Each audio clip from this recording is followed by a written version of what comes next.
Mereka adalah masa depan kita, penentu arah bangsa. Lihatlah tatapan mata mereka yang mencari visi yang benderang, langkah kaki yang siap menerjang tantangan, dan tangan yang akan menjadi tempat kita berpangku di masa tua. Namun, jalan mana yang kita tunjukkan untuk mereka tempuh? Uang tanpa ilmu akan habis sia-sia. Cerdas tanpa karakter akan menjadi bahaya. Kesempatan tanpa arahan akan percuma. Generasi tanpa kualitas takkan berdaya. Maka, apa harapan bagi Indonesia sejahtera? Kitalah generasi yang bertugas meletakkan fondasi lewat pendidikan yang bermutu tinggi, menolong mereka menggapai mimpi. Ya, kita semua yang melihat potensi ini, angkatlah panji pendidik dalam kolaborasi, yang terus mengajar dan belajar tanpa henti. Para pendidik Kristen yang bersatu mengasah diri demi Indonesia yang kita cintai. Mari satukan hati mewujudkan panggilan ilahi dalam forum ini. Apa yang bisa kita lakukan? Tidak ada kata tidak bisa, karena akan ada banyak cara untuk berbagi ilmu dan cerita. Proyek kolaborasi, webinar, kelas intensif, FGD, workshop, dan konferensi. AFCI hadir untuk menjadi tempat bertemu dan berbagi ilmu, membuka kesempatan untuk mengembangkan mutu, membuka jaringan dengan pendidik dari berbagai penjuru. Tuhan berkata bahwa tidak ada usaha kita yang akan sia-sia. Sebuah kehormatan untuk melayani dan menghasilkan karya demi generasi muda Indonesia yang berjaya, menjadikan mereka bersinar bagi dunia. Mari saudara, setiap insan yang sudah diberikan beban surgawi ini, ambillah peran dalam berbagai proyek untuk kolaborasi. Mari setiap pejuang pendidikan bergandengan tangan berjejaring bersama komunitas berdampak bagi pendidikan.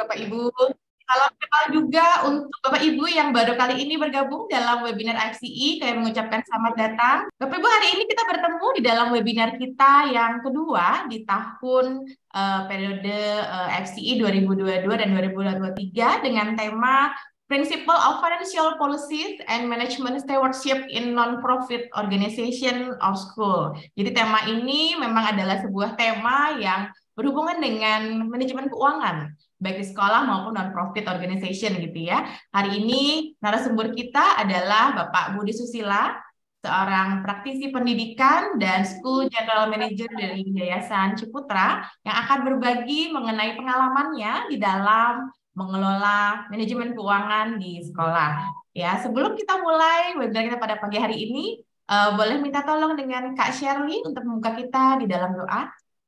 Ya, selamat pagi rekan-rekan sekalian. Mari kita bersatu dalam doa untuk kita memulai rangkaian kegiatan belajar kita di Sabtu pagi hari ini. Mari kita berdoa. Tuhan Allah Bapa kami bersyukur untuk sebuah anugerah yang Kau percayakan kepada setiap kami sebagai pendidik dan pemimpin pendidikan Kristen. Kalau kami boleh ambil bagian dalam komunitas AFCI pada pagi hari ini, untuk kami belajar mengembangkan kompetensi kami sebagai seorang pemimpin, baik itu pemimpin di sekolah ataupun pemimpin pembelajaran, secara khusus dari bidang keuangan. Tuhan, kami percaya bahwa hari ini kami dimampukan untuk menyerap ilmu dan pengalaman yang akan dibagikan oleh Pak Budi Susila, yang Tuhan percayakan begitu rupa untuk sebuah tanggung jawab di tempat di mana Pak Budi Susila boleh melayani dan bekerja. Tuhan, kami menyerahkan rangkaian acara ini pada saat ini, dari pertengahan hingga akhirnya nanti, biarlah sungguh kemuliaan Tuhan nyata pada setiap kami, dan sungguh komunitas AFC ini boleh menjadi komunitas tempat kami belajar dan kami mengembangkan diri sebagai pendidik Kristen. Terima kasih Tuhan Yesus, kami berdoa mengucap syukur. Amin. Terima kasih Kak Shirley. Oke, waktu dan tempat kami persilakan untuk Pak Budi. Baik, terima kasih Bu Ellen. Sekali lagi selamat pagi dan saya ucapkan juga mungkin sudah masuk 2 tahun baru gitu ya. Selamat tahun baru 2023 dan selamat tahun baru Imlek bagi Bapak Ibu yang merayakannya beberapa waktu yang lalu. Jadi AFCI pertama kali ketemu di Januari ini, lalu bersama-sama untuk masuk tahun baru, 2 tahun baru yang berbeda gitu ya. Bapak Ibu sekalian, saya ingin membagikan tentang prinsip-prinsip daripada financial management di dalam non-organisasi, non-profit organization atau sekolah. Sebenarnya background saya bukan keuangan, Bapak Ibu sekalian. Saya nanti akan ditemanin oleh dua orang yang secara background-nya juga ada keuangan, yaitu Pak Bobby yang akan mendampingi nanti di kelas intensif, dan juga ada Bu Ellen tadi yang menjadi moderatornya. Nah, kami bertiga akan membawakan prinsip-prinsip tentang financial ini. Lalu nanti di hari Rabu dan Kamis ada kelas intensif yang lebih prakteknya yang lebih detail gitu ya, dan akan melihat secara financial literasinya seperti apa nanti di kelas intensif. Kelas intensif kita baru hanya buka untuk 30 orang karena satu kelas dan sudah terdaftar dan sudah penuh. Jadi hari Rabu dan hari Kamis nanti ada kelas intensif. Nah, saya ingin menceritakan sedikit, saya bukan background pendidikan, saya bukan background keuangan sebenarnya, saya orang manajemen gitu ya, atau S1 saya bahkan orang geologi. Tapi di dalam perjalanan pekerjaan saya sebelum masuk ke dunia pendidikan, saya masuk di dalam perusahaan-perusahaan dan banyak sekali berbicara tentang financial, karena semua organisasi itu selalu diukur oleh performanya adalah bagaimana financialnya gitu ya, bagaimana keuangannya. Nah, ketika waktu saya masuk ke dunia pendidikan dan saya melihat bahwa tema financial itu sangat jarang dibicarakan, bahkan saya melihat banyak para leaders di dalam pemimpin-pemimpin di dalam organisasi non-profit atau di dalam sekolah itu tuh tidak dilengkapin gitu ya. Nah, di dalam perjalanan saya tentu juga sebagai orang yang bukan background keuangan, tapi ketika waktu saya ngambil kuliah di S2, saya mendapatkan financial management. Lalu saya sendiri juga coba mengikuti course-course yang finance for non-finance gitu ya. Jadi ada banyak kursus-kursus yang disediakan oleh lembaga-lembaga untuk belajar tentang finance untuk orang yang bukan background finance. Nah, topik ini Principle of Financial Policies and Management Steward in Non-Profit Organizations or School, saya rasa sangat jarang ya kita menseminarkan atau membicarakan tentang financial ini. Tentu banyak faktor gitu ya. Dengan pengalaman sekian tahun di sekolah, saya melihat, saya menangani banyak sekolah dan juga punya teman-teman yang berbicara dan mendiskusikan tentang pendidikan ini. Topik ini memang sangat jarang kita mendiskusikannya. Nah, banyak faktor yang di dalam diskusi, di dalam operasional, di dalam pengalaman saya, karena saya melihat bahwa ada cara pandang yang mungkin tidak tepat, karena kalau kita berbicara financial seakan-akan kita tidak rohani gitu ya. Saya pernah ketemu satu pimpinan sekolah mengatakan kalau kita terus berbicara keuangan maka misi sekolah Kristen itu nggak jalan dong gitu ya. Nah, saya bingung juga kenapa dia bisa mengusulkan kalimat itu. Pertanyaannya, kalau tidak ada financial yang baik, apakah kita bisa menjalankan misi sekolah? Jadi kalau kita tarik berbalik. Tapi kalau misalnya misi sekolah harus berjalan, harus disupport terus oleh financial yang donatur yang lain. Seberapa besar donatur bisa support di dalam sekolah, di dalam berjalan? Nah, ini yang seringkali perlu dijelaskan atau didiskusikan sehingga menjadi jelas. Nah, Bapak Ibu sekalian, saya akan memulai dengan beberapa pertanyaan. Saya ingin Bapak Ibu kalau bisa silakan, kalau mau gitu ya, silakan dijawab di dalam chat pertanyaan-pertanyaan saya ini. Yang pertama, saya ingin tanya, boleh dijawab di dalam chat ya, saya pengen lihat juga di dalam chat box-nya. Siapa yang membuat dan perencanaan keuangan sekolah Anda atau di dalam sebuah organisasi sekolah, jabatannya apa? Silakan. Tuh, ada yang leaders, kepala sekolah. Saya sudah dibaca. Ya, kepala sekolah, pemimpin tim, dan semuanya. Ya, oke. Terima kasih. Kepala sekolah dan tim. Nah, di dalam sekolah itu sebenarnya ada juga yang tulis kepala sekolah, guru, dan komite sekolah gitu ya. Nah, itu juga menarik. Nah, ini adalah satu, saya lihat gitu ya, kan kita ada banyak sekali yang melihat cuman kepala sekolah, tapi bagaimana dengan kalau di sekolah-sekolah ada yang head of department atau kepala departemen dan semuanya. Nah, itu tentu mungkin ada juga gitu ya. Nah, kedua, apa dasar yang dipakai dalam membuat dan memutuskan perencanaan keuangan sekolah? Jadi selama ini apa sih dasarnya di dalam membuat perencanaan keuangan itu? Yang memutuskan seperti ini apa dasarnya? Apa yang mendasarin di dalam membuat budgeting? Apa yang mendasarin? Program, kebutuhan dan inovasi. Oke, terima kasih. Pendapatan, program kerja. Iya, program kerja. Baik. Terima kasih. Dan berikutnya, nah ini saya tidak tahu, ini cukup sensitif kalau kita bicarakan. Apakah ada transparansi pengelolaan keuangan sekolah antara yayasan dan pimpinan sekolah?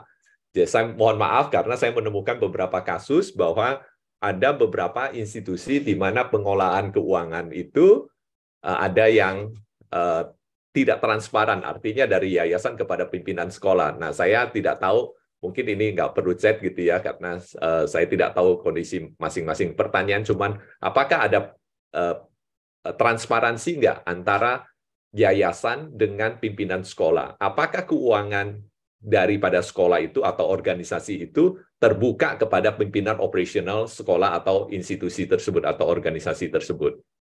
Apakah pimpinan sekolah memiliki kompetensi dan keterampilan dalam pengelolaan keuangan sekolah? Nah, ini juga menjadi satu pertanyaan. Apakah pimpinan Bapak Ibu sekalian di dalam organisasi atau sekolah Bapak Ibu sekalian punya nggak kompetensi dan keterampilan? Punya nggak mereka diajarkan keterampilan di dalam pengolahan keuangan? Berikutnya adalah, apakah organisasi yang Anda atau Bapak Ibu pimpin memiliki sistem yang jelas dalam pemanfaatan keuangan dan kontrolnya? Apakah di dalam organisasi, di dalam sekolah, di dalam pemanfaatan, jadi artinya apakah masih pakai manual atau masih pakai sudah pakai sistem yang sudah dengan teknologi gitu, dan bagaimana pengontrolannya? Dan terakhir, apakah institusi atau sekolah Bapak Ibu ada regular internal dan atau eksternal audit tentang hal ini? Nah, ini adalah beberapa pertanyaan yang coba saya buka di dalam sesi webinar ini. Pertanyaan-pertanyaan yang cukup mendasar. Nanti saya akan mulai masuk dan akan mencerita beberapa contoh di dalam praktek di lapangannya gitu ya. Nah, saya mulai dengan tentu kalau kita ngomong penata layanan, saya akan mencoba memasukin ke dalam satu firman Tuhan yang diambil dari Matius 25 ayat 14-27. Perumpamaan ini tentu sudah sangat familiar dengan Bapak Ibu sekalian ya. Sebab hal kerajaan surga sama seperti seorang yang mau pergian ke luar negeri, yang memanggil hamba-hambanya dan mempercayakan hartanya kepada mereka. Jadi ada kata mempercayakan hartanya kepada mereka. Yang seorang diberikan 5 talenta, yang seorang lagi 2 talenta, dan yang seorang lagi 1 talenta, masing-masing menurut. Nah, di sini ada kesanggupannya, lalu ia berangkat. Nah, topik ini saya mendasarkan dari firman Tuhan ini. Jadi kalau kita mulai membaca, kita sudah melihat bahwa ada kata mempercayakan. Terus kedua, ada kesanggupan yang kita harus pegang di dalam prinsip pengolahan keuangan. Nah, saya ambil 2 prinsip di dalam perumpamaan ini. Satu adalah Tuhan itu mengetahui perbedaan atau kemampuan kita masing-masing. Jadi setiap anggota dalam tim kepemimpinan di lembaga, organisasi, sekolah, semua punya kontribusi yang unik di dalam perencanaan keuangan dan proses manajemen itu sendiri. Tadi di dalam chat saya sudah lihat bahwa ada yang menjawab guru, kepala sekolah, dan komite gitu ya. Jadi saya tidak tahu peran komite ini sampai sejauh mana. Tapi sudah ada jawab secara lebih lengkap gitu ya. Terus ada juga saya belum melihat tadi dimasukin misalnya kepala departemen atau apa dan semua. Nah, masing-masing di dalam tim itu punya kontribusi yang unik di dalam tugas dan tanggung jawabnya mereka. Tidak semua kebijaksanaan keuangan ada pada kebagian keuangan. Nah, ini seringkali yang terjadi di dalam manajemen atau proses operasional sekolah. Seringkali di dalam organisasi struktur, semua keuangan dilemparkan kepada bagian keuangan. Padahal bagian keuangan itu hanya memanage keuangan itu sebaiknya bagaimana gitu ya. Tapi bagaimana dengan activities dan program-programnya bagian keuangan kan tidak tahu. Nah, tapi seringkali saya menemukan akhirnya dari percakapan atau diskusi gitu ya, dan saya pernah ngalamin, oh itu bagian keuangan kok. Jadi pemimpin sekolah itu kadang-kadang tidak tahu keuangannya. Jadi diserahkan sama bagian keuangannya untuk memutuskan bahkan. Nah, ini yang harus kita perhatikan bahwa prinsip ini bahwa di dalam bagian keuangan jelas punya perannya, di luar keuangan punya perannya. Nah, prinsip kedua, dua prinsip tentang perumpamaan ini, kalau kita baca di ayat 27, karena itu seharusnya uangku, seharusnya ya di situ, uangku itu kau berikan kepada orang yang menjalankan uangnya, supaya sekembaliku aku menerima serta dengan bunganya. Nah, jadi di sini ada peran menjalankan, mengelola. Itu sangat penting di dalam proses keuangan. Jadi memberikan tanggung jawab kepada manusia. Nah, jadi di sini konteks ini berbicara bahwa kita sebagai anak-anak Tuhan yang di dalam organisasi Kristen sebagai pelayan, penata layanan, itu diberikan sebuah tanggung jawab untuk mengusahakan bahkan berbunga gitu ya. Nah, cara kita mengusahakan bukan kita masukin ke dalam bank, kita harus hitung dan semuanya. Kalau punya sekolah-sekolah besar yang punya deposit itu jelas saya harus merekomendasikan bahwa pengelola keuangan itu harus dilakukan gitu ya, karena sekolah-sekolah yang besar, sekolah-sekolah yang uangnya sudah cukup banyak misalnya gitu ya, itu harus punya kemampuan di dalam mengusahakan keuangan itu dengan sangat baik. Kalau tidak, itu juga tidak efisien gitu ya, walaupun dia sekolah yang punya uang banyak. Nah, jadi para pemimpin sekolah harus memahami bahwa Christian School Stewardship itu adalah kita. Kita adalah penata layanan sekolah Kristen atau institusi Kristen yang bertanggung jawab untuk mengusahakan dan berbunga uang tersebut. Bukan arti kita mencari duit dan kita mendapatkan berlipat-lipat dengan duitnya itu. Itu bukan konteksnya. Konteksnya bagaimana kita mengusahakan dan dampak melalui keuangan itu bisa yang baik gitu ya. Nanti saya akan kasih beberapa contoh. Memberikan tanggung jawab dalam mengolah aset secara efektif karena itu yang dipercayakan. Jadi Bapak Ibu sekalian, sekolah Kristen yang kita pegang, uang yang kita pegang, asetnya adalah bagian yang dipercayakan oleh Tuhan. Jadi kita nggak bisa mengatakan bahwa saya seperti yang tadi saya ngambil contohkan bahwa ketika berbicara ke financial itu misinya kemana gitu dia, nggak dipisah-pisahkan Bapak Ibu sekalian, harus disinergikan, harus disamakan, harus sejalan keuangan dan misi sekolah. Nah itu tadi kalau saya tanya apakah dasar di dalam perencanaan keuangan di pertanyaan sebelumnya, tadi saya tidak melihat bahwa ada jawaban yang mengatakan sekolah membuat perencanaan sejalan atau selaras dengan misi sekolah. Nah, ini saya akan bahas di slide berikutnya.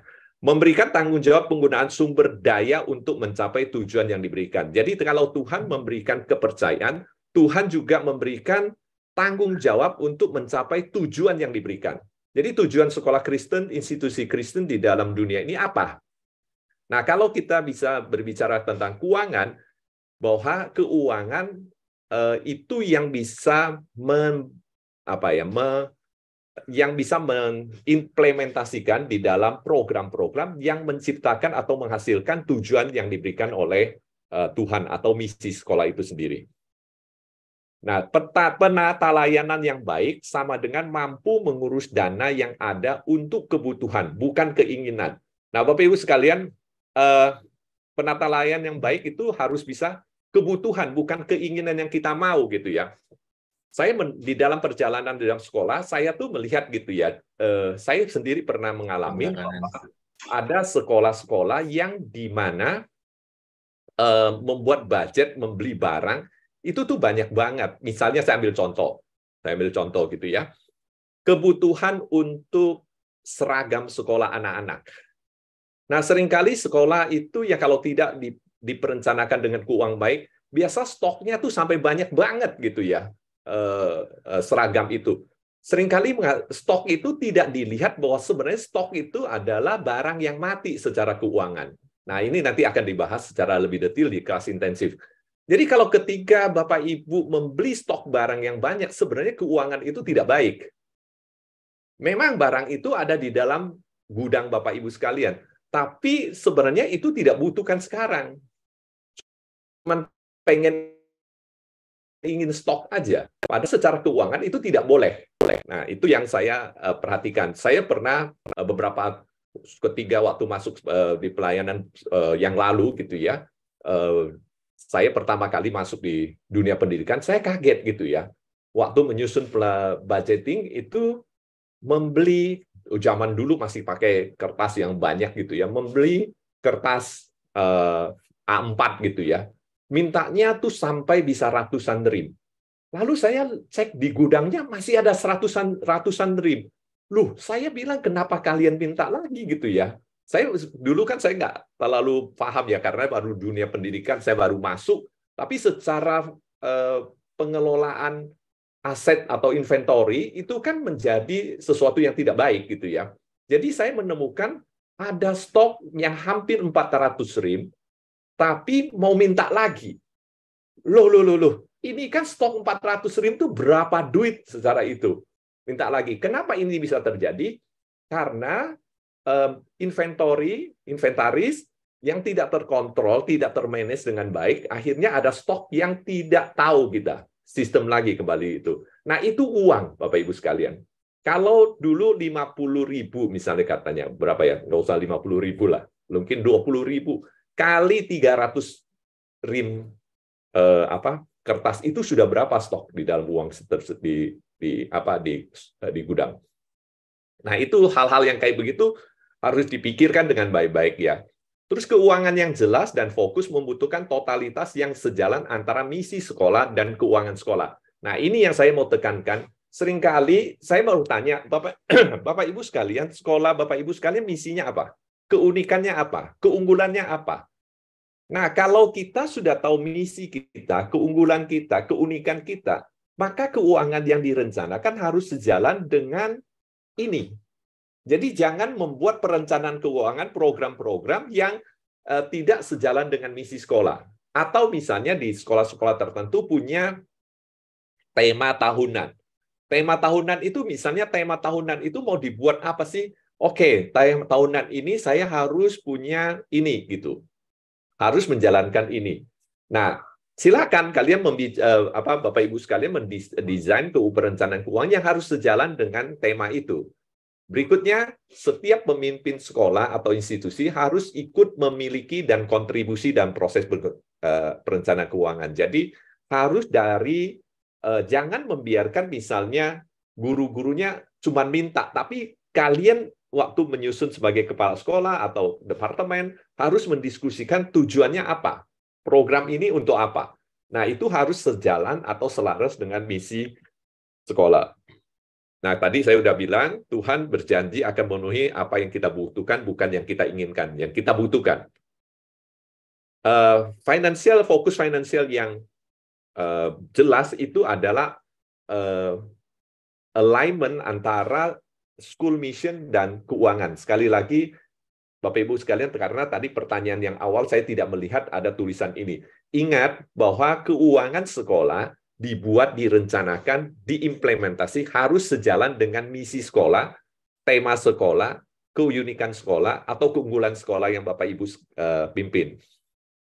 Nah, perencanaan keuangan harus sejalan dan selaras. Tadi saya berkali-kali sudah ngomong, keputusan keuangan dibuat berdasarkan, kembali lagi, misi sekolah.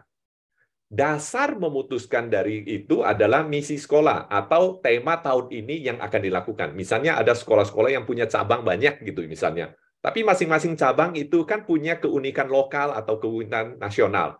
Nah, itu yang harus diperhatikan di dalam keputusan membuat perencanaan itu. Perencanaan keuangan yang baik membuat misi menjadi realita. Nah, Bapak Ibu sekalian, kalau kita tidak melihat misi di dalam perencanaan keuangan, jadi misi itu tidak akan tercapai. Tapi di dalam pembuatan keuangan yang baik akan membuat misi yang Bapak Ibu lakukan melalui program akan menjadi realita. Jadi tujuan daripada membuat program itu kan mau mencapai misi sekolah dan akhirnya bisa menjadi sebuah yang terjadi di hal itu. Perencanaan keuangan harus baik karena keuangan, saya mengatakan kasih satu-satunya sumber daya yang bisa menggerakkan organisasi. Sekarang saya tanya, ada nggak organisasi yang tidak digerakkan oleh keuangan? Nggak ada. Semua harus ada keuangan. Mau keuangannya dapat dari sendiri maupun keuangan dari donatur. Tapi intinya adalah keuangan. Jadi, nah kalau kita melihat bahwa ini sumber satu-satunya daya, maka kita harus perhatikan fokus di dalam perencanaan keuangan ini. Jadi jangan tidak fokus, jadi anggap, oh ya udah perencanaan keuangan itu disusun aja, lalu kita nggak mendiskusikan. Nah ini harus didiskusikan. Kamu buat program ini tujuannya apa? Dan terus kalau bisa menjadi diskusi yang cukup panjang gitu ya, akhirnya menemukan, oke, akhirnya sumber daya dana ini bisa dipakai secara efektif dan efisien. Pemimpin organisasi atau sekolah harus bertanggung jawab dan memiliki keterampilan merencanakan dan merealisasikan ini. Nah, saya tidak tahu di sekolah Bapak Ibu sekalian, apakah diajarkan, paling tidak, kalau budgeting, diajarkan tentang bagaimana membudgetkan keuangan. Nah, di tempat saya melayani saat ini, kepala sekolah maupun head of department itu terbuka. Bahkan kita di dalam raker, itu keuangan kita tuh terbuka. Jadi semua kepala sekolah, bahkan head of department dan timnya bisa melihat keuangan sekolah secara keseluruhan. Lokasi ini kan punya banyak ya tempatnya. Lokasi ini bagaimana? Bahkan bisa sampai revenue-nya atau istilahnya keuntungannya sekolah itu, keuangannya seperti apa, mereka tahu. Jadi kepala sekolah tahu. Jadi ini sangat penting. Saya pernah memimpin satu sekolah sebelum di sini. Ada sekolah yang di mana unitnya itu defisit keuangannya. Defisit keuangannya. Lalu kepala sekolah ini tuh dengan berbagai macam cara dia mencoba memanage dengan baik. Sampai Bapak Ibu mau tahu, sampai dia kalau rapat, dia seringkali habis minum aqua botol maupun aqua gelas, dia kumpul-kumpulin. Terus saya tanya sama dia, lu ngapain kamu kumpulin ini? Dia bilang mau jual. Kan saya defisit di unit saya. Jadi saya tuh, wow. Jadi sense of belonging-nya itu menjadi ada bagian dari unit itu sendiri. Dia sebagai pemimpin, dia punya sense of belonging. Dan sekolah yang saya pimpin waktu itu bukan sekolah yang dalam tanda kutip tidak punya uang ya, punya uang, tapi di unitnya dia keuangannya defisit gitu ya. Nah, tapi kepala sekolah ini tuh bisa punya sense of belonging yang luar biasa. Karena apa? Karena di sekolah itu secara keuangan dibukakan. Oh, kamu tuh seperti ini loh kondisi keuanganmu. Kamu tuh punya dana seperti ini. Jadi ketika kita mempercayakan kepada leader kita kondisi ini, saya melihat bahwa leader itu jadi punya rasa kepemilikan bagaimana mengolah dengan baik-baik. Tapi di lain pihak, saya juga mendengar banyak cerita pengalaman dari teman-teman bahwa keuangan sekolah jangan transparan deh. Kalau transparan nanti diminta pimpinan sekolahnya banyak yang mau. Loh, pertanyaannya, ya kalau minta banyak mau ya nggak apa-apa. Yang penting misinya jelas. Tapi kalau dia minta dengan keinginan bukan kebutuhan, ya kita tolak sebenarnya. Itu yang yang harus kita perankan di dalam organisasi ya. Terus memberikan kepercayaan akan kepemilihan. Nah, ini tadi saya sudah sempat bahas. Jadi saya melihat hal yang saya mendorong Bapak Ibu sekalian yang kalau belum kepada transparan, berikan kepercayaan itu. Apakah akan ada hal-hal yang negatif muncul? Pasti. Kita nggak bisa memenuhi 100% orang harus ikutin. Pemikiran-pemikiran yang kurang pas itu bisa terjadi kok. Tapi kita harus membukakan kepada mereka bahwa, loh, kepala sekolah, kepala departemen itu bagian leaders yang ada di dalam sekolah yang mereka harus tahu organisasi ini berjalan keuangannya seperti apa. Nah, akuntabilitas harus dimiliki dan dipantau. Nah, ini yang saya bilang, bahwa akuntabilitas itu harus diminta.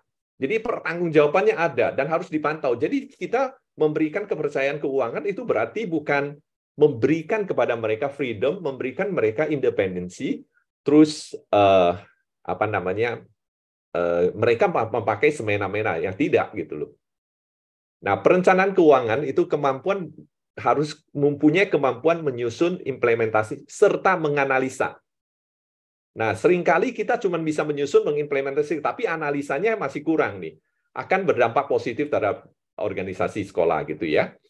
Nah, pertanyaannya adalah apakah program itu sesuai misi, keunggulan, keunikan, harapan, dan berdampak nggak ketika kita buat?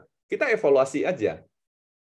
Jadi makanya pentingnya ada raker bukan 1 tahun sekali, setengah tahun sekali minimum. Kalau lebih baik sih ada term gitu ya, tapi kalau per sekolahnya, tapi kalau sekolah banyak bisa setengah tahun minimum. Harus melihat bahwa ini oke apa enggak. Nah, terus apakah yang harus diperbaiki dari program itu? Apa mungkin diterapkan lagi di masa yang akan datang, yang akan datang atau tidak? Nah, saya ambil contoh Bapak Ibu sekalian. Sebenarnya ketika menganalisa keuangan itu kita bisa tahu keunggulan daripada program itu bisa enggak. Misalnya contoh, ada seorang pimpinan sekolah membuat program itu dijalankan dengan uang 10 juta misalnya. Event besar, 10 juta. Lalu dia ketika merealisasikannya, dia cuma keluar 8 juta. Atau dia keluarnya menjadi 12 juta. Jadi ada kurang dari 10 juta atau lebih dari 10 juta. Nah, secara perencanaan keuangan terhadap program itu, secara keuangan itu tidak baik, Bapak Ibu sekalian.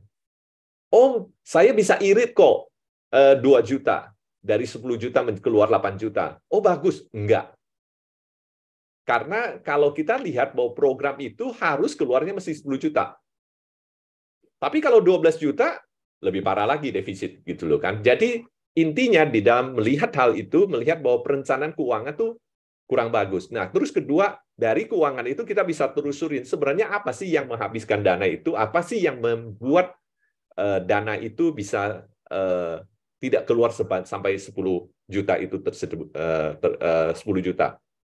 Nah, terus di mana kekuatan dan kekurangan yang harus diperbaiki dalam pengeluaran keuangan dari program tersebut. Jadi analisa, jadi kalau kita melihat keuangan itu, kita bisa menganalisa sampai kepada programnya. Nah, di dalam keuangan itu juga kita akan melihat efisiensi sekolah itu sendiri. Bapak Ibu sekalian, saya kalau sebagai pimpinan atau di sini ada yayasan juga, kalau melihat keuangan sekolah, yang paling besar keuangan sekolah itu keluar dari mana? Pasti di SDM. Pengeluaran yang terbesar itu SDM. Pengeluaran kedua terbesar itu di mana? Ada yang mau jawab? Di chat, silakan. Pengeluaran terbesar itu, Bu Ellen masih berapa menit ya saya? Sampai 9.55, Pak. Masih sampai 9.55. Oh, masih cukup banyak ya waktunya ya. Nah, kalau supaya saya kasih contoh yang lebih banyak. Pengeluaran keuangan yang kedua yang besar itu adalah di operasional yang non-akademik sebenarnya. Misalnya contoh, ada tulis tuh, kebutuhan rumah tangga, maintenance. Nah, itu di situ tuh. Nah, bagi sekolah-sekolah yang menggunakan tenaga kerja misalnya ada, ya saya nggak tahu, ada sekarang sebagian besar sekolah-sekolah besar tuh menggunakan kayak housekeeping atau cleaning service dan semuanya. Itu besar sekali. Besar sekali gitu ya di pos sana. Listrik itu juga besar sekali. Yang sekolah-sekolah yang ber-AC misalnya. Itu. Nah, ketika kita melihat keuangan itu, kalau misalnya saya ambil contoh ketika COVID-19 yang lalu ya, 2 tahun yang lalu. Nah, ketika COVID itu melanda, kan anak-anak itu kan akhirnya PJJ gitu kan.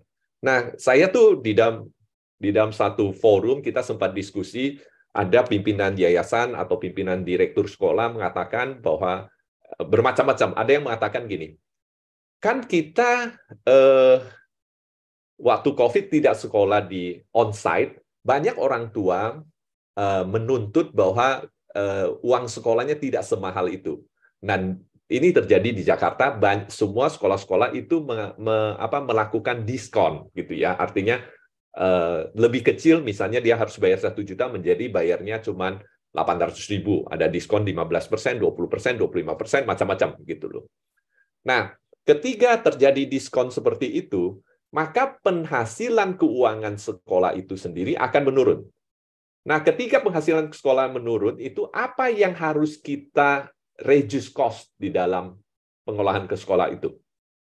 Nah, sayangnya saya melihat bahwa sayangnya ada beberapa institusi yang reduce gaji guru juga.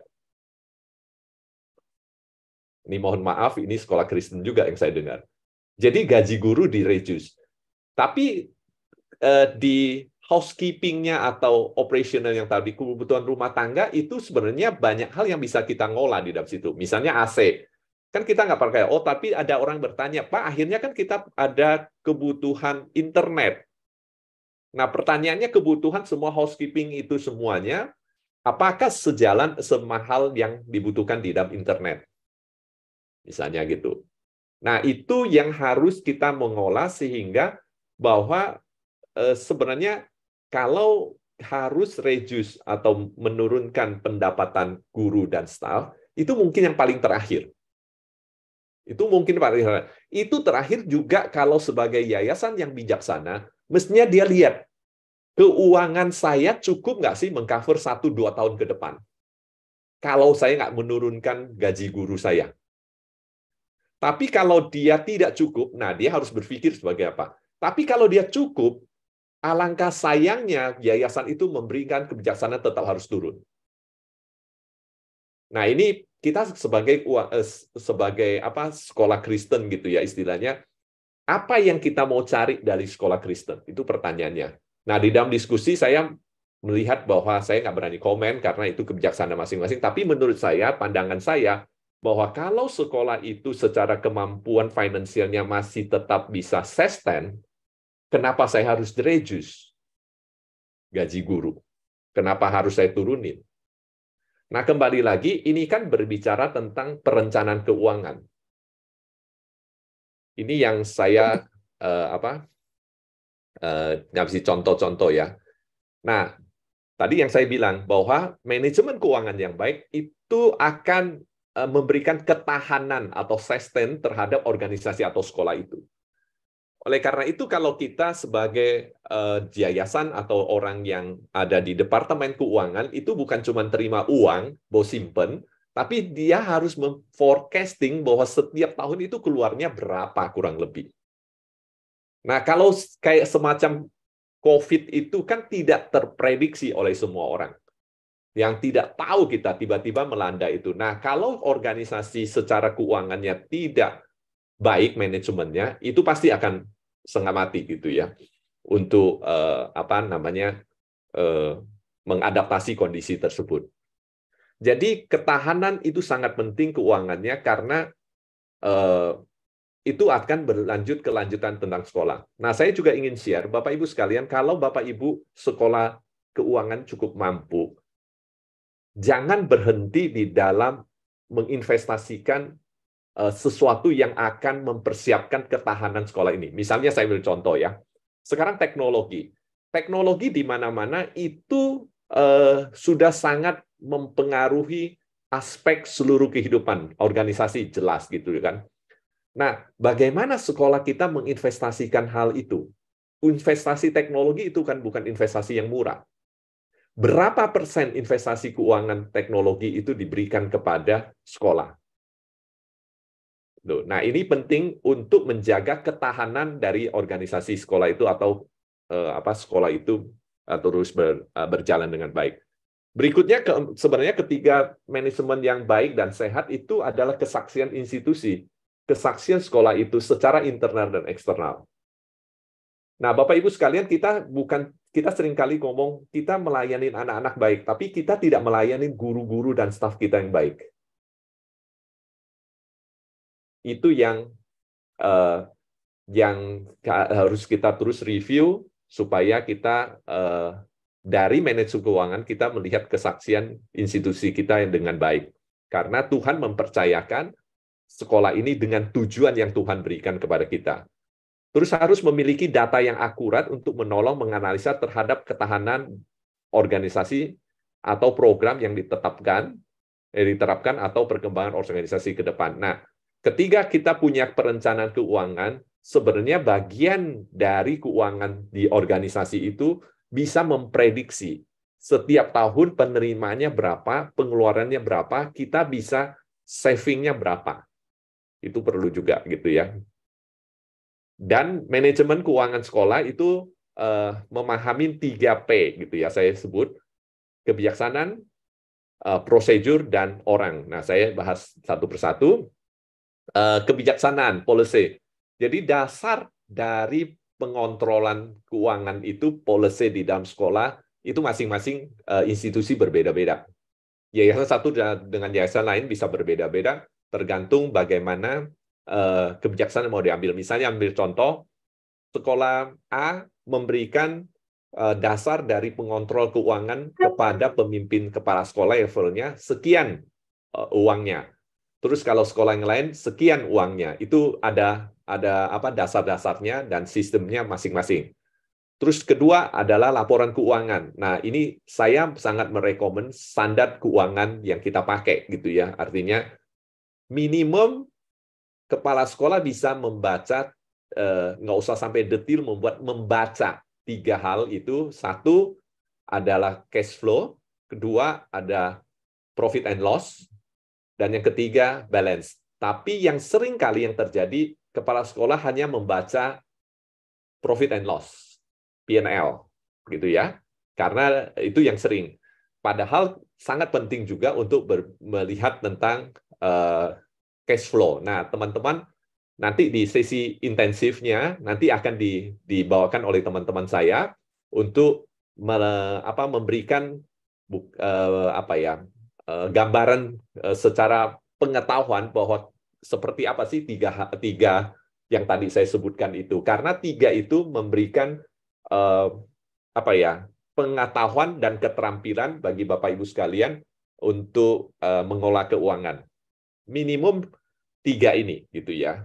Mungkin yang paling sering kita pakai ada cash flow dan P&L gitu ya, profit and loss. Nah, yang kedua adalah prosedur. Siapa yang akan terlibat di dalam membuat perencanaan keuangan? Tadi kita sudah jawab. Setiap langkah harus jelas level otoritasnya. Pihak pembuat, pihak mengetahui, pihaknya menyetujui. Terus setiap langkah pelaksanaan harus jelas, Bapak Ibu sekalian. Saya ingin katakan bahwa keuangan ini seringkali membuat orang jatuh juga, gitu ya. Kenapa? Karena pengontrolan sistemnya dan kejelasannya itu tidak jelas. Sayang sekali ada beberapa orang hanya udah bagus secara keterampilan pimpinannya, tapi dia akhirnya jatuh di dalam keuangan gitu ya. Fraud di dalam keuangan. Jadi saya berharap kalau dengan ada prosedur yang jelas, itu akan meminimais orang di dalam jatuh di dalam fraud-nya gitu ya, di dalam kesalahan di dalam keuangan. Berikutnya adalah semua orang adalah sumber daya sekolah dan mereka lah yang memberikan kontribusi akan pencapaian yang diharapkan atau yang tidak diharapkan, termasuk di dalam keterampilan perencanaan keuangan dan pemakaian keuangan sampai kepada kontrol. Nah, ini jadi kita semua Kita tidak bisa mengatakan bahwa keuangan itu urusan bagian keuangan. Tapi keuangan itu adalah bagian kita semua, kepemilikan kita semua yang ada di dalam organisasi, minimum di dalam kepala sekolah atau pimpinan departemen. Itu sampai. Berikutnya, setiap orang ada pewujudan dari kontrol keuangan. Nah, ini penting sekali bahwa teman-teman, seringkali kita cuma spending, ya, pengeluaran, implementasi yang kita perhatikan. Tapi kita jarang sekali punya sense of control keuangan sebagai pimpinan. Nah, ini yang harus kita kembangkan juga, bahwa keuangan yang kamu pakai seefektif, seefisien mungkin untuk menciptakan program yang sejalan dengan misi sehingga berjalan dengan efektif, itu juga bagian dari kontrol. Financial control is the result of policy, procedure, and people is working in harmony. Jadi, ketiga hal ini harus berjalan secara harmoni. Nah, yang terakhir, saya ingin menjelaskan tentang sebenarnya akuntabilitas mempromosi keuangan yang efektif. Ayat yang di sini saya sebagai dasarnya, demikian setiap orang di antara kita akan memberikan pertanggungjawabannya tentang dirinya sendiri kepada Allah.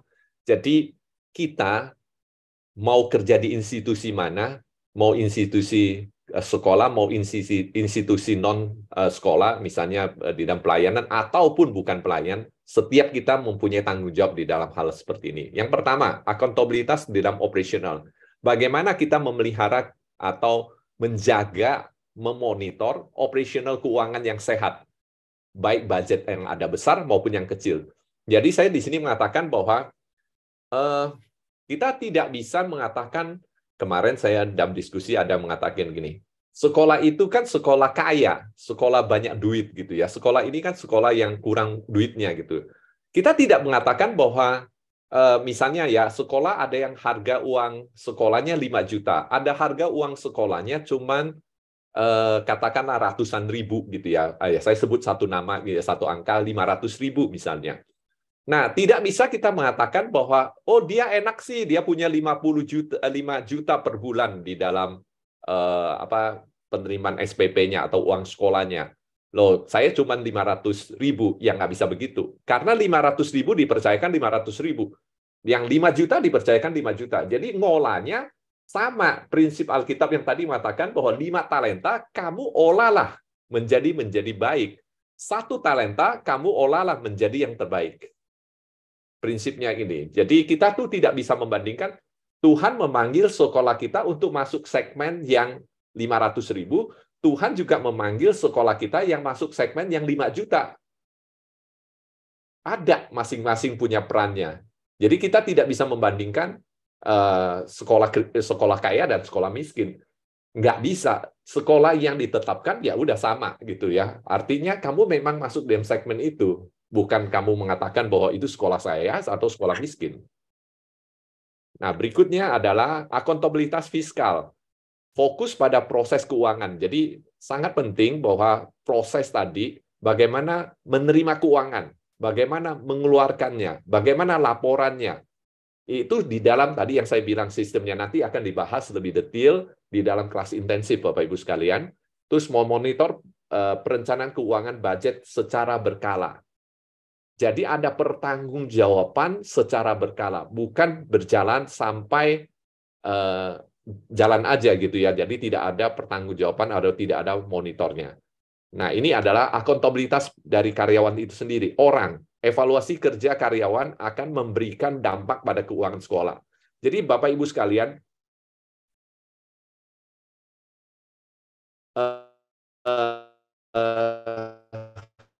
seringkali kita menemukan kepala sekolah waktu menilai guru-guru kita, seringkali tidak enak hati gitu ya, bahwa guru kita tuh misalnya memang tidak bagus gitu ya, tapi tidak enak hati akhirnya kasih di area yang abu-abu, antara bagus dan tidak bagus gitu ya. Bahkan ada yang nggak tega, tetap kasih bagus aja. Nah, ketika kita memberikan adjustment gitu, keputusan seperti itu, maka itu akan mempengaruhi keuangan sekolah. Apa yang pengaruhi? Loh, ketika kita menentukan kenaikan gaji, itu kan berdasarkan performan atau kinerja daripada staf dan guru kita atau kepala sekolah kita.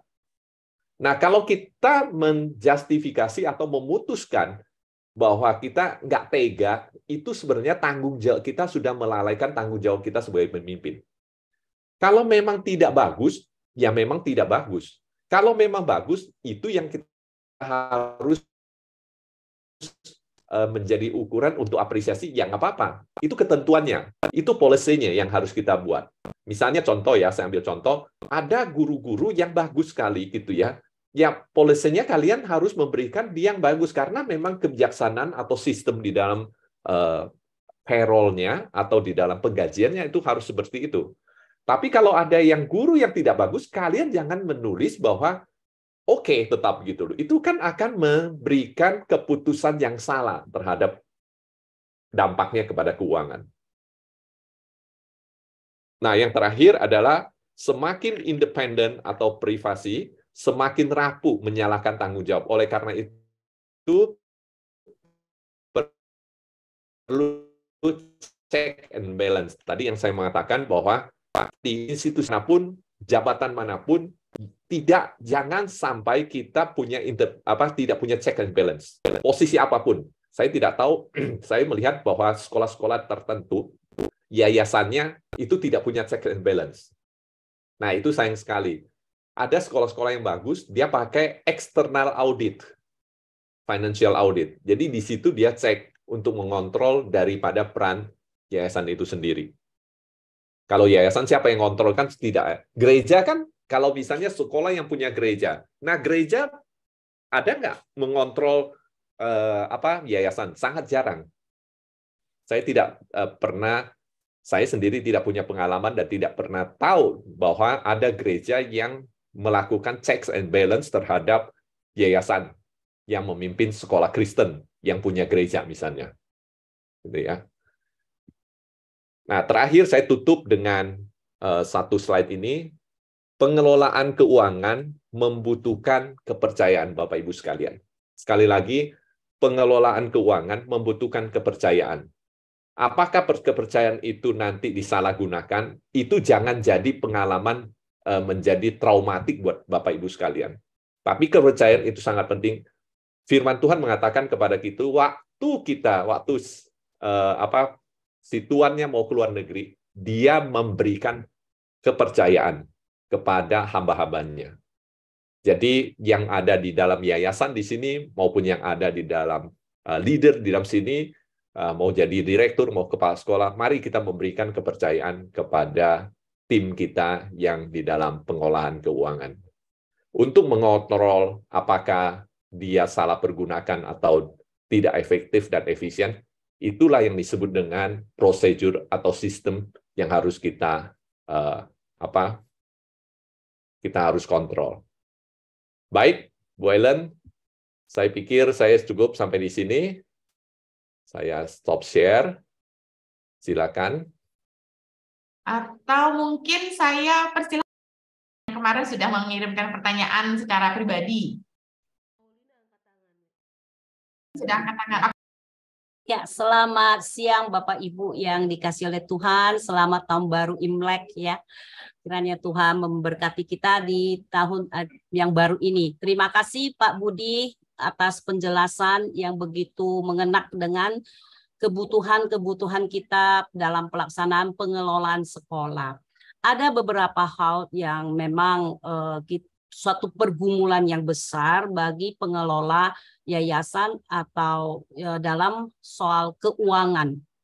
Tadi satu poin yang sangat sensitif adalah transparansi keuangan yayasan. Kita tahu memang transparansi itu sangat baik untuk diketahui oleh pimpinan-pimpinan, kepala sekolah, direktur pelaksanaan. Namun dampak negatifnya juga ngeri-ngeri sedap kalau orang Sumatera mengatakannya, ngeri-ngeri sedap gitu loh. Nah, kalau kuncinya tetap yang Bapak katakan, kepercayaan. Apakah pimpinan-pimpinan kita itu dapat dipercaya untuk tidak men-share atau apa ya ke publik gitu ya. Atau kadang-kadang di lapangan seperti ini mungkin tidak ke publik dia share 1-2 orang, tapi 61 orang ini lain lagi ceritanya. Jadi cepat sekali berkembang. Akhirnya itu mendapatkan dampak yang kurang nyaman untuk yayasan. Mungkin itu kekhawatiran dan memang pada umumnya bisa terjadi hal seperti ini. Jadi yang kedua adalah pimpinan-pimpinan yang kita percaya itu juga mempunyai self belonging untuk yayasan. Ya.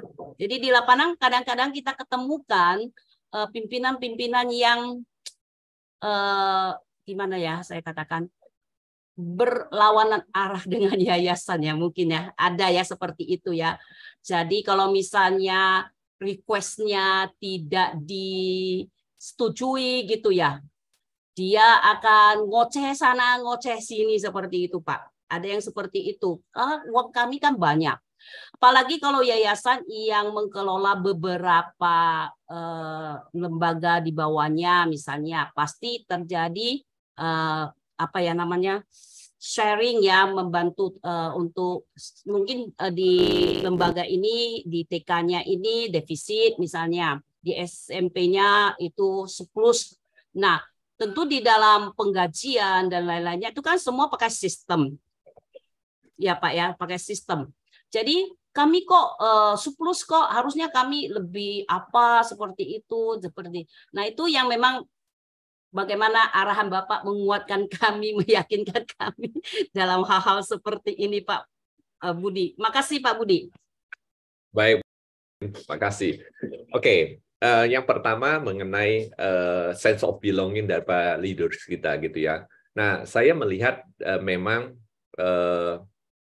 satu adalah ketika kita merekrut dia menjadi guru, kan punya kriteria ya, kita yang tahu. Kalau ketika kita merekrut dia jadi pimpinan, katakanlah kepala sekolah, tentu sudah yayasan sudah punya kriteria-kriteria tertentu yang harus dipenuhin. Katakanlah, ya kita kadang-kadang milih orang juga bisa jadi salah gitu ya, jadi nggak 100% bisa betul juga. Tapi kesalahan itu jangan menjadi traumatik buat kita tidak melakukan seperti itu gitu. Nah, ini yang saya khawatirkan tuh gini. Saya yakin sekali bahwa kepala sekolah yang kita pimpin sekian banyak tentu dengan wawasan dan itu karakter mereka masing-masing punya berbeda-beda dan itu bisa terjadi salah kok. Nah, ketika kita salah, seringkali itu menjadi kebijaksanaan kita untuk ke depan. Itu yang saya merasa ini harus dirubah cara seperti itu. Ya kesalahan itu namanya kesalahan. Jadi kita harus memperbaiki ke depan. Ya kita lebih hati-hati, lebih selektif dari memilih leader kita. Karena ketika kita memilih leader, ya kita sudah percayakan dia jadi pemimpin. Jadi pemimpin jauh lebih besar daripada cuma masalah keuangan menurut saya. Karena dia misalnya contoh dia jadi kepala sekolah SD. Dia jadi kepala sekolah SD kalau dia punya sekolah SD itu biasa paling besar kan. Nah, dia dipercayakan untuk memimpin ratusan siswa di dalam kepala sekolah itu. Wah, besar sekali, ribuan orang gitu. Nah, ketika dia memimpin satu unit yang katakanlah 500 orang, lah itu bukankah jauh lebih penting dari uang itu sendiri? Maksudnya dalam arti kepercayaan itu kan. Nah, itu yang harus kita sadari. Jadi tolong kesalahan itu jangan membuat sebuah kebijaksanaan yang berlanjut. Misalnya saya ambil contoh. Saya ambil contoh ini keluar dari keuangan sedikit. Saya waktu masuk di dalam sekolah ini, saya mimpin satu sekolah, tuh saya diminta pokoknya setiap guru yang boleh ditetapkan harus 2 tahun.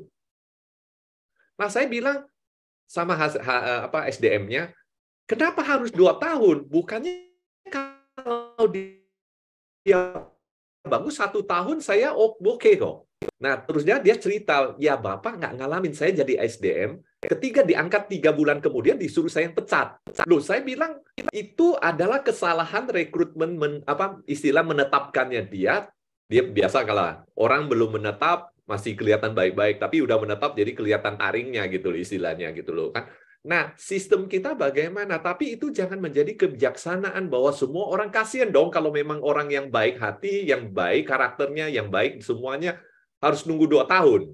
Nah, ini ambil saya contohnya gitu ya. Nah, terus yang kedua adalah mengenai penggajian. Penggajian kan kita punya sistem gitu ya, punya sistem semuanya.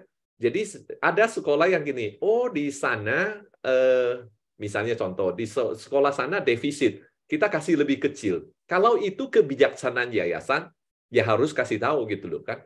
Tapi kalau kebijaksanaan artinya itu kan kita yang memutuskan. Memutuskan bahwa sistem kita tuh kayak begini. Tapi kalau itu tidak, itu juga jangan dikorbankan. Nah, saya ambil contoh ya. Saya pernah pengalaman juga ketika saya masuk, kan saya bukan dari orang edukasi. Ketika saya kerja di perusahaan yang sudah terbiasa dengan berbicara financial dan semuanya. Nah, waktu saya masuk di dunia pendidikan, saya tuh kebetulan memimpin sekolah yang besar, yang istilahnya mendapatkan uang yang banyak. Nah, waktu itu sekolah saya, duit yang istilahnya saya memimpin unit itu harus mensupport yang lain gitu loh kan. Nah, waktu mensupport yang lain, tapi kebijaksanaannya nggak jelas. Saya penerimaan kamu harus bagikan ke sana, tapi untuk saya berapa persen? Saya ngomong sama pimpinan saya waktu itu. Kalau yayasan punya kebijaksanaan untuk mensupport yang lain, tentu mesti lihat dong, kalau misalnya sekolah itu punya, kebetulan saya masuk itu punya cabang-cabang gitu ya, punya misalnya punya 5 cabang misalnya. Kontribusi unit saya, itu berapa persen terhadap penerimaan dari keuangan yayasan itu. Kalau kontribusi saya misalnya contoh 40%, saya cuma dikasih saya untuk 20%, saya nggak fair dong. Kebijaksanaan itu. Tapi jangan saya kontribusi 40%, justru 20% saya charity. Ya nggak bisa gitu loh. Bukan charity lah, mensupport yang lain. Bukan saya menjadi egois di dalam jumlah itu, tapi kebijaksanaan itu harus clear.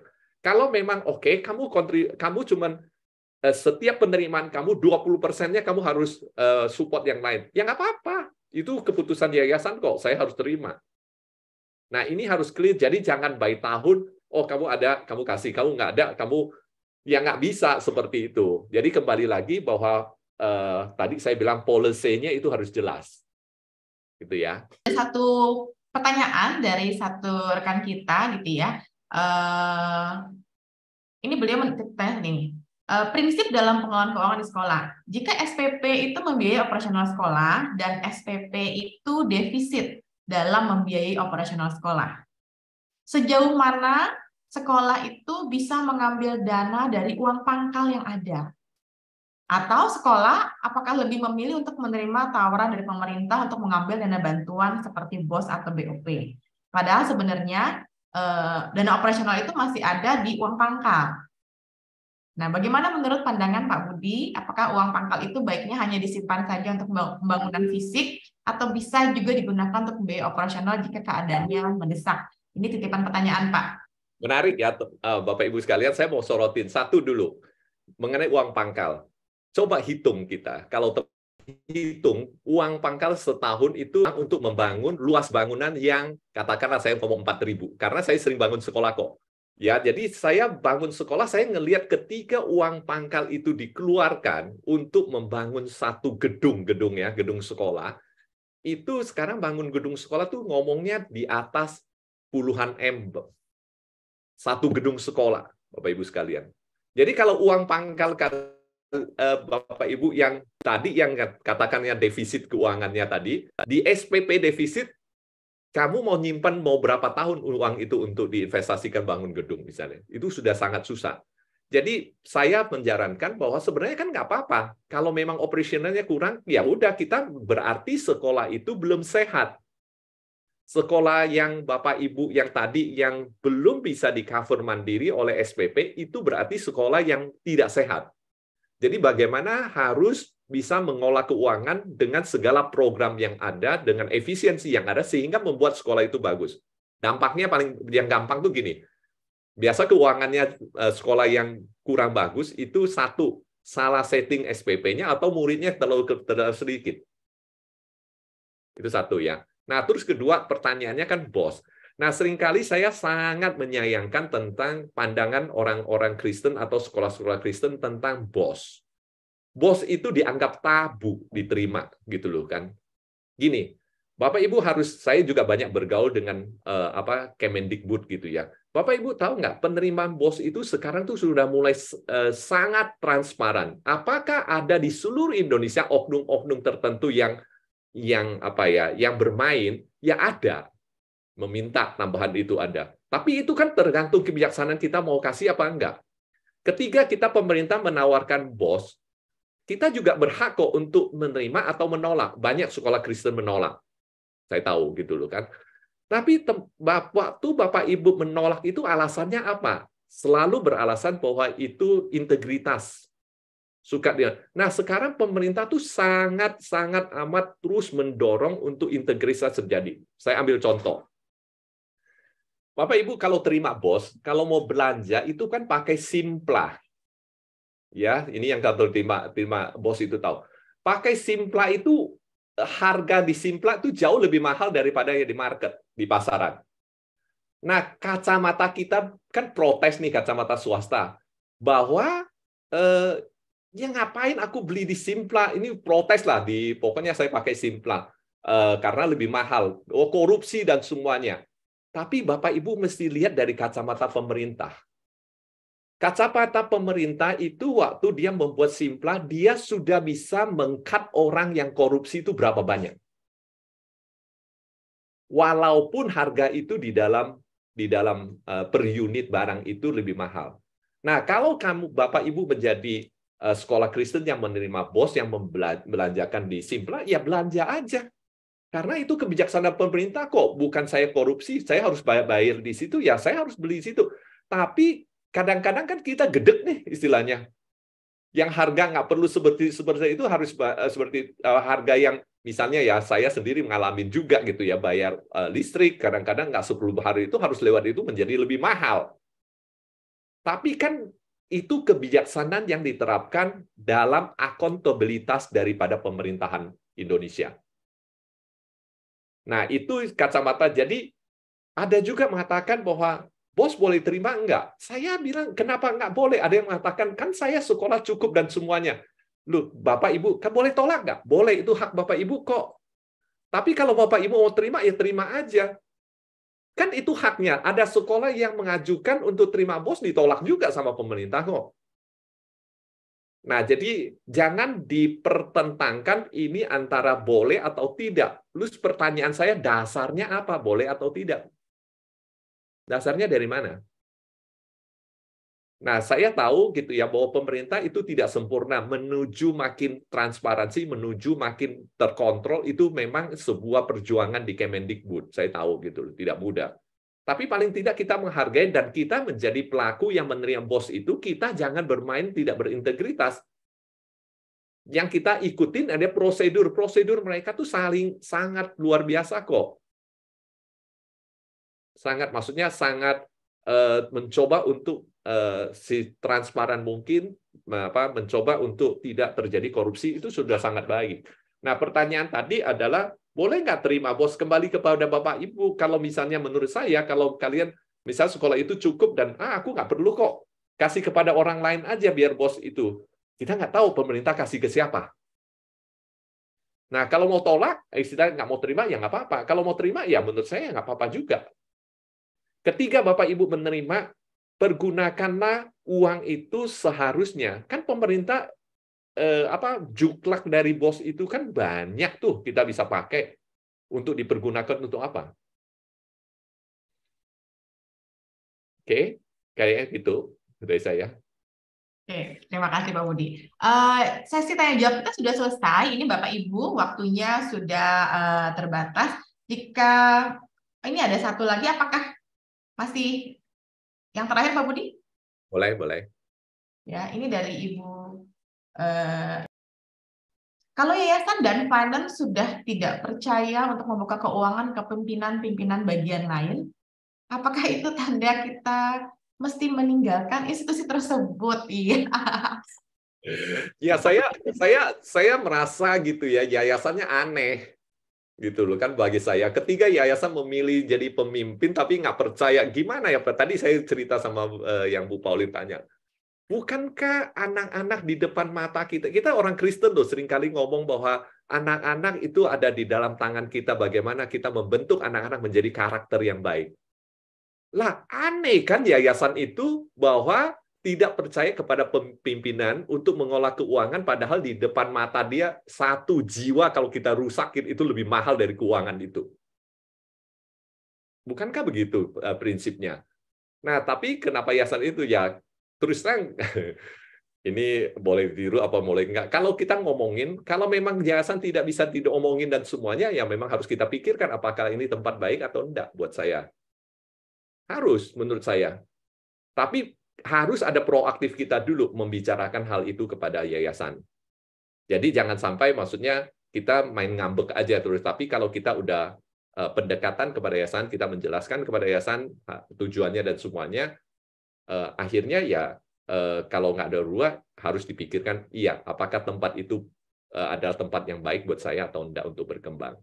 Nah, Bapak Ibu sekalian, kadang-kadang di peran yayasan di Indonesia pada umumnya itu saya bilang pada umumnya ya, policy-nya itu sendiri, yayasan itu kadang-kadang nggak jelas. Apalagi yang lebih kasihan ada sekolah-sekolah Kristen yang dimiliki oleh gereja. Saya sering kali ngomong. Karena apa? Karena gereja memilih yayasan itu ada periodenya. Nah, ketika periode yang habis dia akan memilih orang lain. Nah, orang lain dengan cara berpikir dan lebih kadang-kadang sangat tragis itu adalah ketika memilih menjadi yayasan itu bukan orang yang tepat. Nah, lalu yayasan itu, ya ini gereja kan volunteer ya, maksudnya melayani gitu ya. Mereka tidak setiap waktu. Nah, mereka udah pulang kerja baru rapat atau hari Sabtu rapat dengan segudang yang harus diputuskan. Nah, alangkah susahnya menurut saya nggak tahu bagaimana ini budaya dalam gereja gitu ya. Saya tahu bahwa sekolah-sekolah Kristen banyak juga yang bagus-bagus gitu ya berkembang. Saya tidak tahu sampai dalamnya bagaimana mereka mengolah seperti itu. Tentu dibantu dengan sistem pasti sudah jalan gitu ya. Ada mungkin yang saya tahu ada sekolah-sekolah Kristen yang besar yang saya tahu memang peran yayasan sangat jelas. Udah ada jelas. Jadi operasionalnya seperti apa dipimpin oleh direkturnya sampai ke bawah seperti apa. Tapi yang saya mau memberikan rekomendasi catatan adalah sekolah-sekolah yang belum punya sistem yang baik antara yayasan dan operasional. Nah, itu kasihan sekali di dalam operasional gitu ya. Kadang-kadang berintervensinya suka-suka dia datang, nanti kalau ganti pengurus yang baru dengan pemikiran yang baru berubah lagi, terus datang tiba-tiba ke sekolah ngajak pimpinan meeting rubah-rubah. Aduh, itu saya tahu deh gitu ya. Bahwa sebuah tidak mudah, saya Bapak Ibu sekalian, ya sayangnya yayasan itu biasanya susah diajak ngobrol gitu ya. Umumnya kalau seminar-seminar, webinar kan yayasan kadang-kadang agak tidak terlalu banyak yang ingin memberikan. Mungkin karena juga itu karena bukan pelayanan dia, bukan karena dipilih menjadi pelayan di yayasan di sekolah itu. Nah, Bapak Ibu sekalian, saya menutup bahwa saya cuma cerita garis besar, nanti di intensif Bu Ellen sama Pak Bobby itu akan membahas tentang nanti lebih detailnya dalam operasionalnya, terus Pak Bobby akan membekalin kita secara financial manajemennya yang tadi saya bilang secara garis besar, paling tidak itu membekalin para pemimpin bisa tahu, bisa menjalankan yang secara financial standar itu seperti apa di dalam kelas intensif nanti.